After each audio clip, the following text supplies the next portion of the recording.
Welcome to lecture series on digital electronics under EPG Pathshala.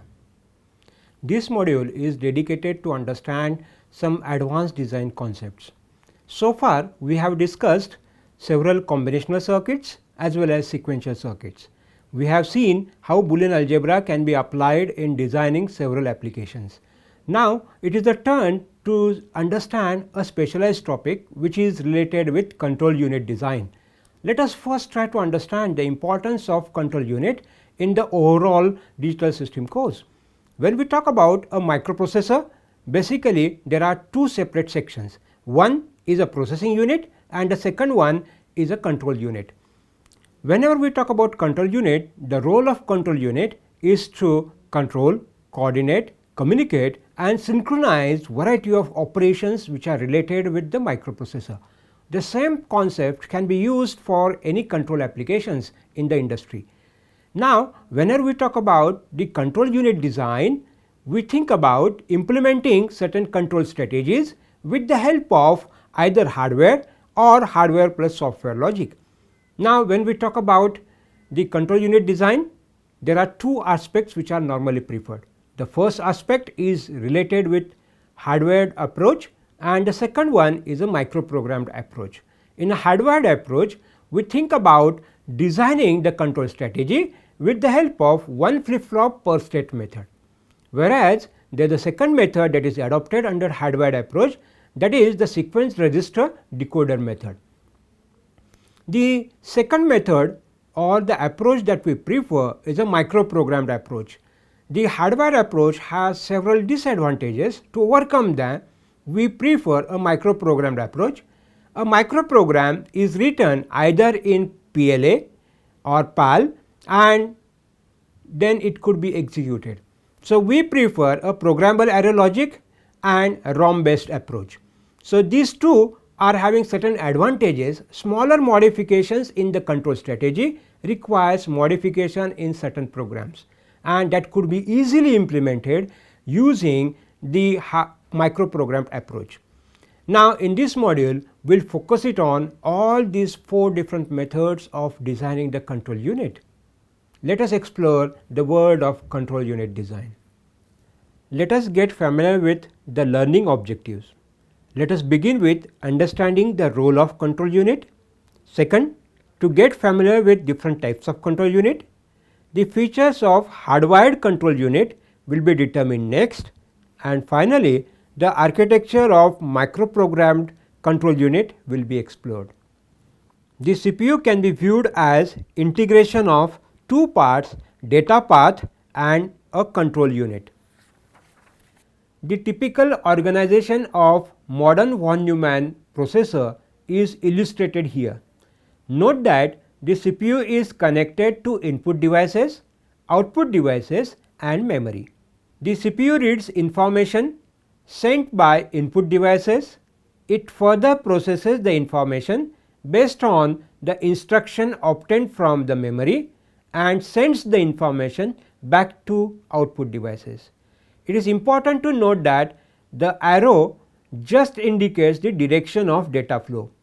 Actually, these devices are connected by address, data and control buses.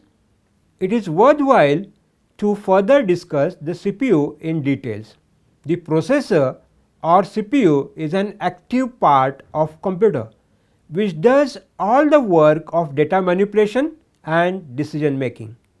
The data path unit is the hardware that performs all the required operations, for example, registers, ALU, shifters, multiplexers, decoders and interconnecting buses. The data path includes the ALU, registers including program counter, memories and multiplexers used in processing elements of the processor. All these operations of data path perform various operations depending upon the instruction encountered. The coordination among these components is the task of the control unit.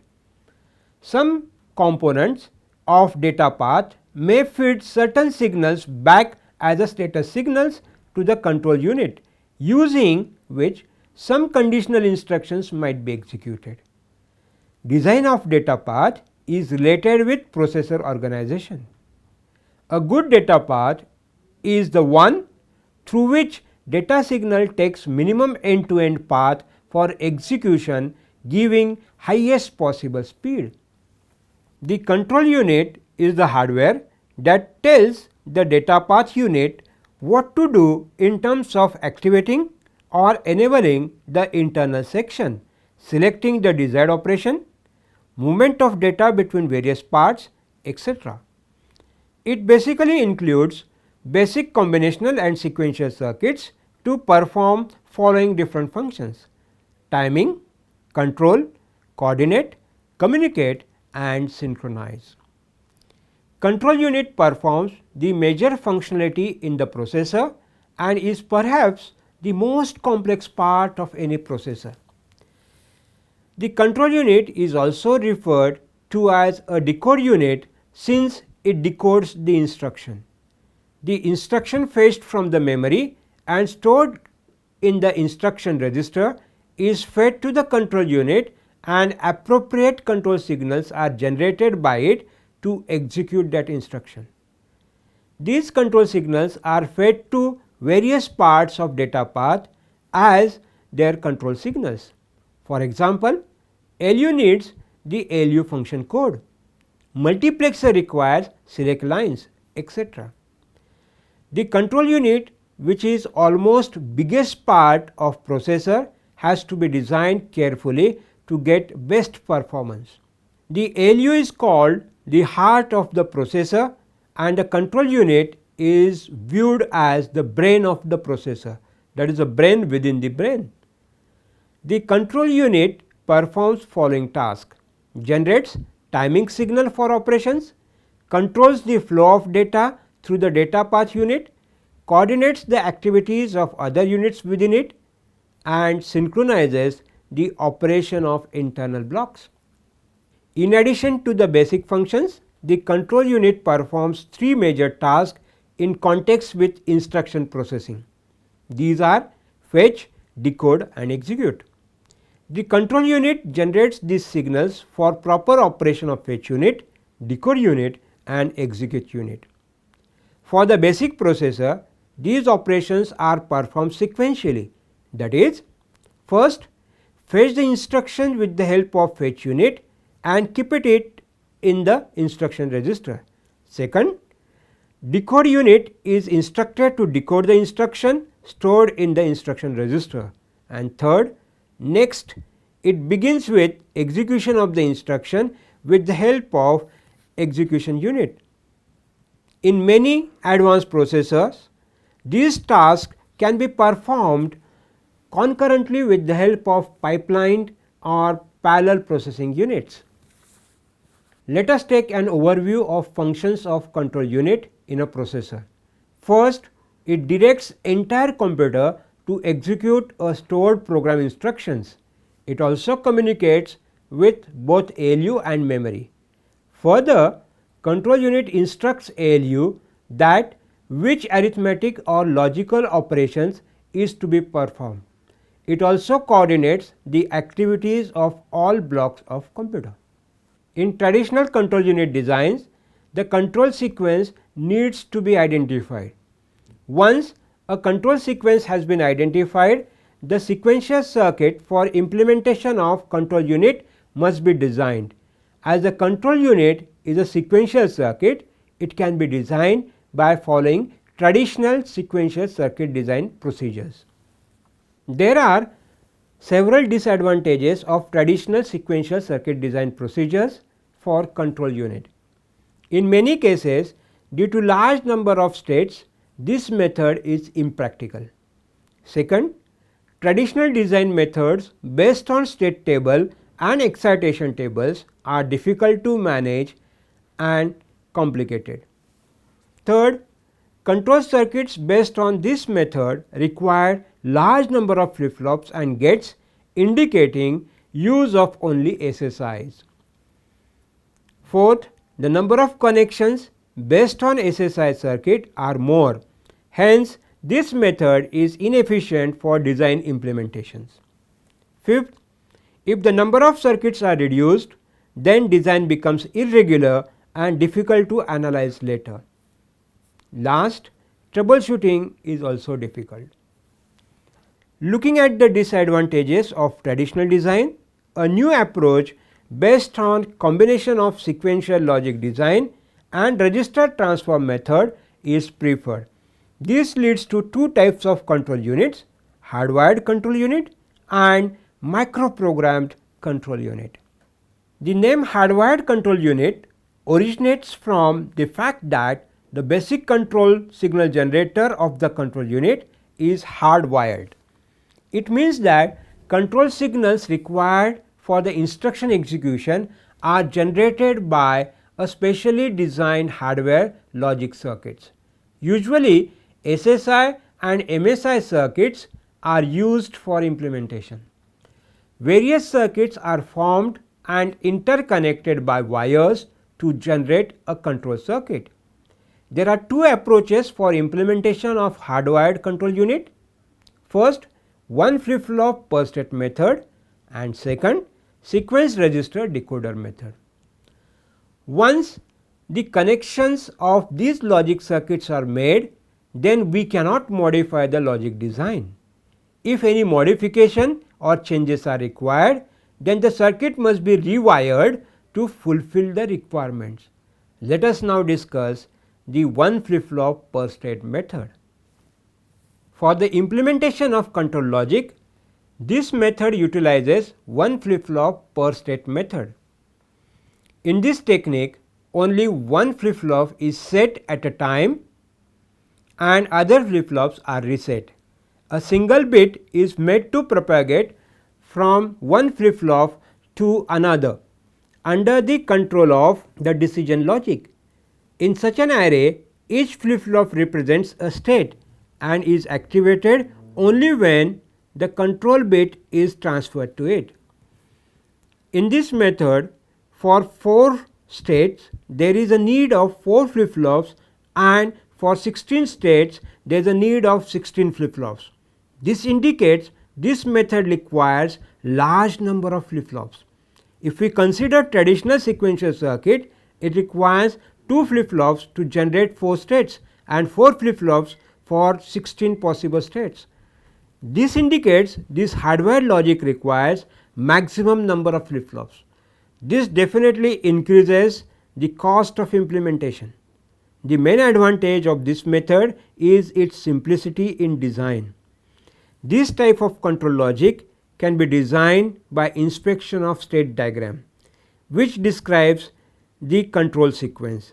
It also saves lot of design efforts, increases simplicity and reduces number of combinational circuits required as compared to traditional design approach. Figure indicates control logic with one flip-flop per state method. It basically contains two major sections. First, it has a decision logic and number of D flip-flops. The number of D flip-flops in this circuit are 4.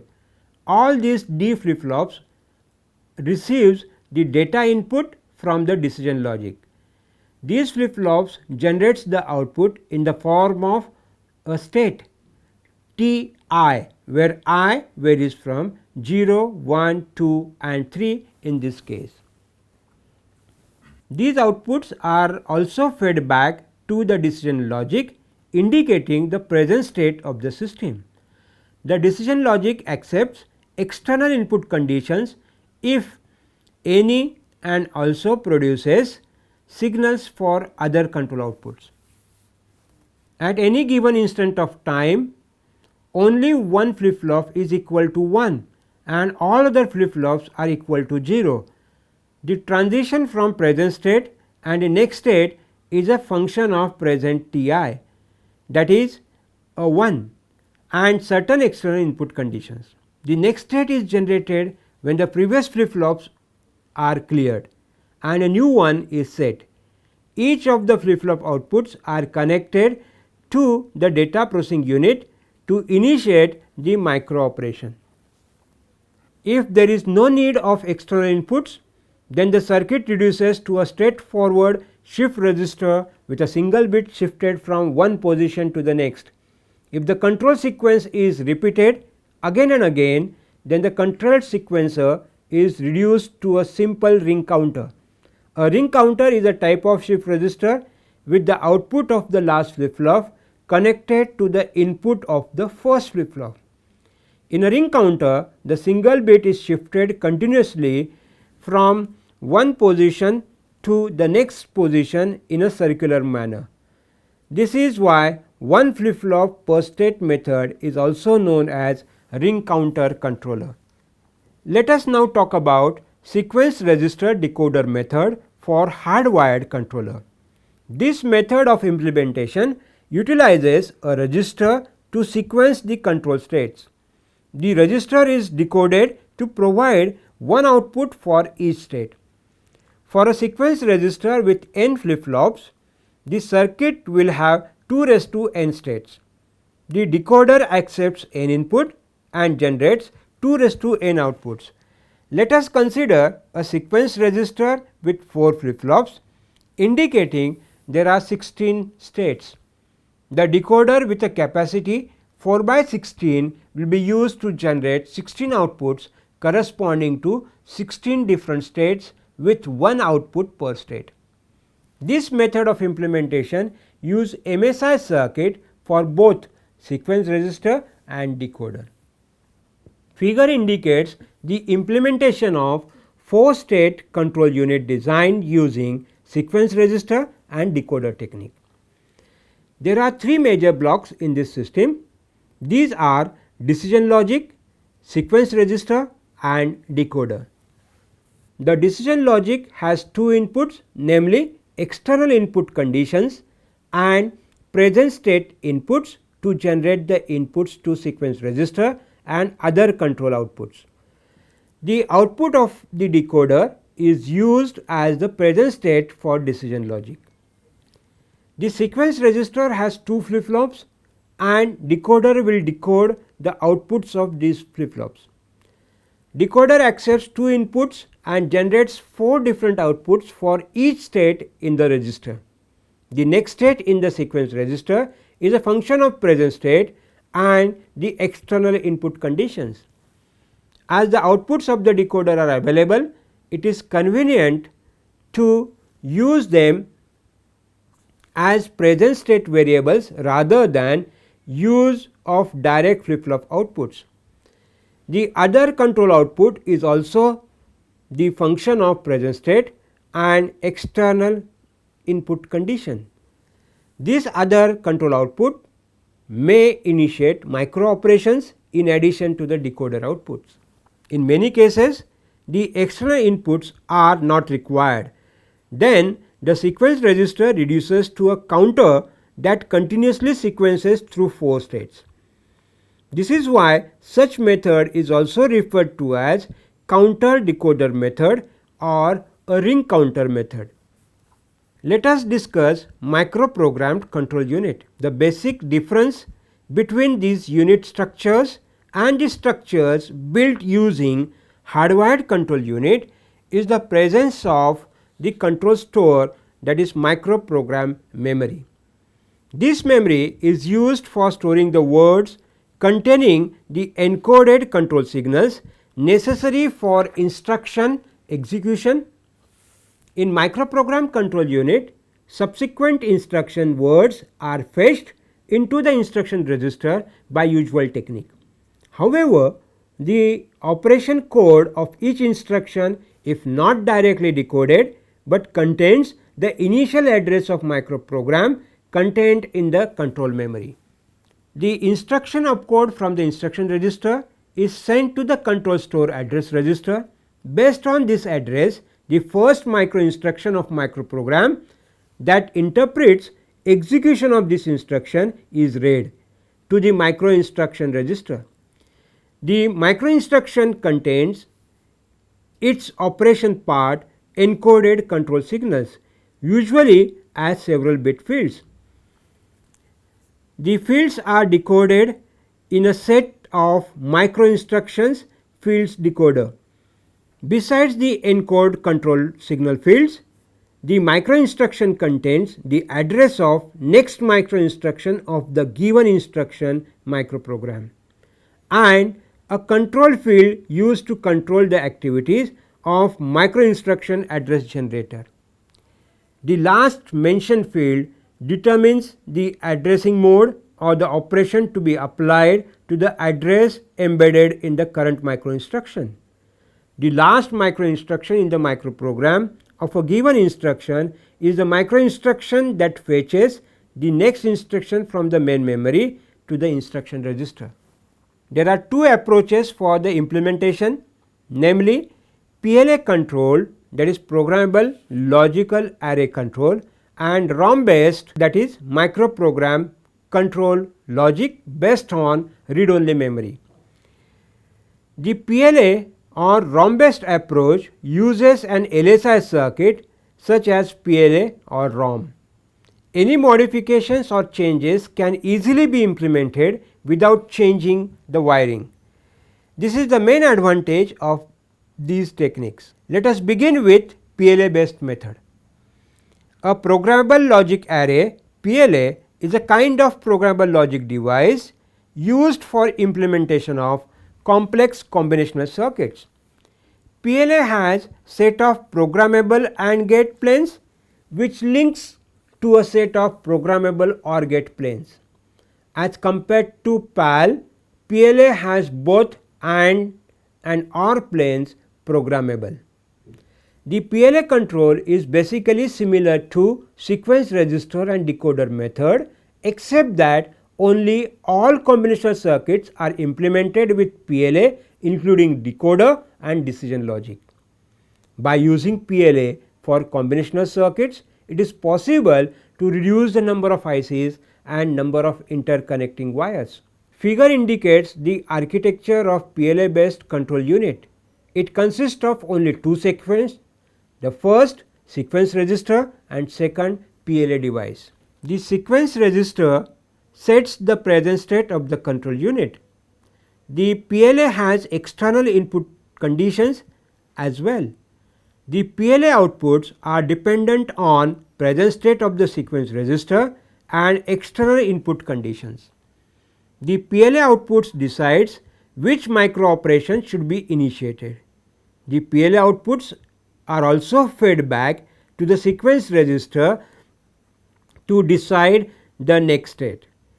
In advanced PLA, the device includes not only combinational blocks, but also some flip-flops within the unit. Such PLA provide single chip solution for control unit design. Finally, now let us discuss the ROM based method for designing the control unit.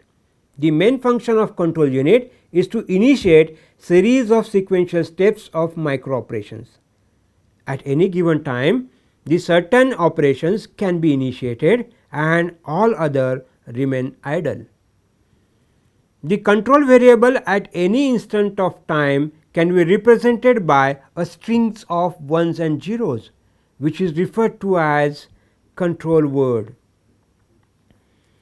The control word can be programmed to activate various components in the system. A control unit whose control variables are stored in a memory in an organized manner is called microprogrammed control unit. Each control unit stores the control word. Each control word of the memory is known as micro instruction. The sequence of micro instructions is referred to as microprogram. As it is very rare to change the microprogram, hence ROM is usually preferred as the memory. The microprogram requires the control words must be put into the ROM to generate micro instructions. One can perform the read operations to fetch the micro instruction. The content of word in a ROM at a given address specifies micro operations for the unit. Figure illustrates the architecture of microprogrammed control unit. The organization consists of three major sections: the next address decoder, control address register and control memory, which is usually a ROM. ROM basically contains all control information required for the controller. The control address register specifies the address of control word in the control memory. In this configuration, the ROM is treated as the combinational circuit capable of accepting address value as the input and generates control word as the output. The contents of control word remains on the output wire as long as the address value remains in the address register. The control memory generates the output indicating a micro instructions. The micro instruction specifies one or more micro operations for the components of the system. Once these operations are complete, then the control unit must determine the next address. The location of the next micro instruction may be the next one in the sequence or may be located somewhere else in the control memory. Some of the bits of the present micro instructions are used to control the generation of the address for the next micro instruction. This indicates that the output of next address generator is a function of external input conditions as well as next address information obtained from control ROM. Hardwired and microprogrammed methods have advantages and disadvantages when performance and cost are compared. Let us start with speed. Hardwired approach is fast because control signals are generated by combinational circuit. The best approach when the speed of operation is most important. The performance is high. Delay in generation of control signals depends upon the number of gates, and last, bugs in the hardware design cannot be fixed in the field. Next parameter is ease of prototyping. Microprogramming can be used for rapid prototyping of new designs or emulating several instruction sets. Hardwired design is complex if large. Let us now consider the flexibility of use.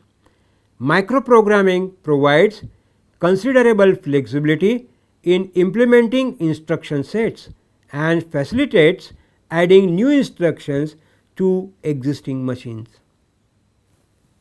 Let us now summarize the key points regarding the control unit design. Whenever we talk about any design strategy, the first thing that we need to identify the problem specifications. Based on that, we identify what are the things those need to be implemented. The traditional design process requires implementation of the control strategy with the help of either SSI or MSI, and that is true in hardwired approach. Now, whenever we talk about implementing any control strategy using either one flip-flop per state method or sequence register decoder method, it is observed that any small modification in the system requires wiring the whole hardware or modifying the whole hardware. These disadvantages are basically used for overcoming certain problems, like whenever we talk about designing anything at very high speed or simplicity in the design, that requires a hardwired approach. Let us look at the two methods that we have studied specifically, which employs some kind of a microprogram or micro instructions. In a microprogrammed approach, we assume that the control strategy is written in the form of certain microprogram, and these micro instructions are stored in the memory either by using programmable approach, PAL approach, or we can go for ROM based approach. In both the cases, the program or micro instruction is stored in the memory. The first advantage that is very clear, that if there are any alterations or modifications those are required, that requires simply changing some of the memory locations or modifying the program, and that you can do in site programming or in situ programming. You do not have to take it into laboratory, you can have field programming that is possible. That is why we can use either PAL, PLA or FPGAs or CPLDs depending upon the design complexity. This module was focused to understand the control strategy that could be implemented using hardwired approach or microprogrammed approach. Thank you.